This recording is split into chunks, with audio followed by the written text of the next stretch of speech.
Alors, c'est une campagne qui n'est pas tout à fait comme les autres. En tout cas, je voudrais vous remercier d'être aussi nombreux ce soir, aussi présents.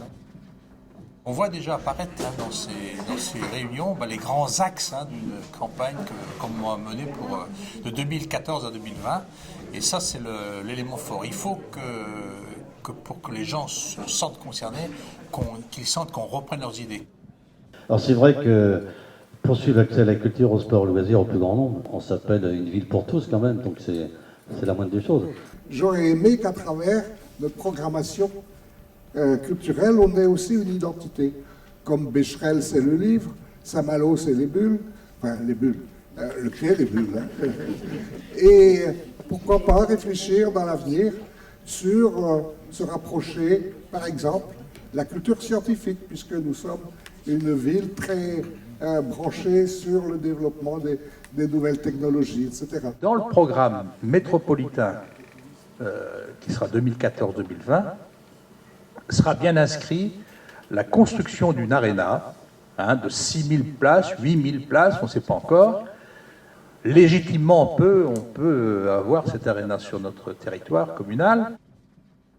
Continuer à développer la mixité sociale, l'appui aux associations scolaires, l'ouverture culturelle de l'école à travers les médiations, notamment l'école d'art plastique qui fait des cours de dessin dans une des classes de Beau-Soleil.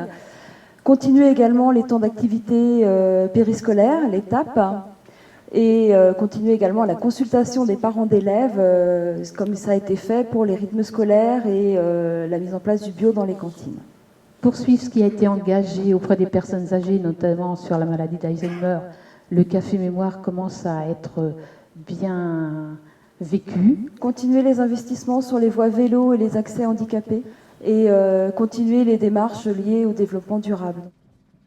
Anticiper la demande en transport, Chamblon, Nord-Sud. Quand on dit développer le commerce de proximité, la proximité, ça se crée. Travailler avec tous les acteurs des territoires économiques et industriels de la commune, Réna Talent, Activest, CAPEL, Association des artisans. Et dernier point, imaginer une politique d'appui au commerce et aux entreprises. Je pense qu'on a tout intérêt, nous, dans le futur, à encore renforcer les liens avec les entreprises. Cessons ce terreau, le terreau des télécoms depuis très longtemps, et donc on a vraiment une capacité encore de développement qu'il faut vraiment entretenir. Assurer une offre diversifiée en mobilité, poursuivre le développement des chemins doux vers les zones d'activité, améliorer le franchissement des ronds-points, favoriser les arbres fruitiers dans l'espace public, associer les habitants à l'élaboration des projets urbains, réappropriation des usages de l'espace public avec et par les habitants. Vous connaissez les slogans, gardons ces sons comme nous l'aimons. Il est temps de dégager ça. Il est temps vraiment qu'on s'en sorte et que l'on donne à notre politique d'urbanisme une nouvelle image et qui soit vraiment un message à la fois pour nos habitants de Cesson, mais aussi pour les autres amis de la métropole et qu'on travaille vraiment main dans la main avec tous ces gens-là pour créer l'enjeu de demain qui est, ne l'oublions pas, l'écoquartier Via Silva et qui est aussi un moment extraordinaire de création qui est devant nous. Et puis donc la campagne, oui, c'est un moment aussi passionnant, de rencontre avec les gens, de discussion, de débat. Et ça, c'est quelque chose qui est essentiel, je pense, à la vie démocratique. Donc ce soir, évocation d'un bilan d'actions qui ont été menées en mosaïque et puis qui peut-être ce soir mérite d'être synthétisé dans quelque chose qui pourrait s'appeler un projet social pour la commune.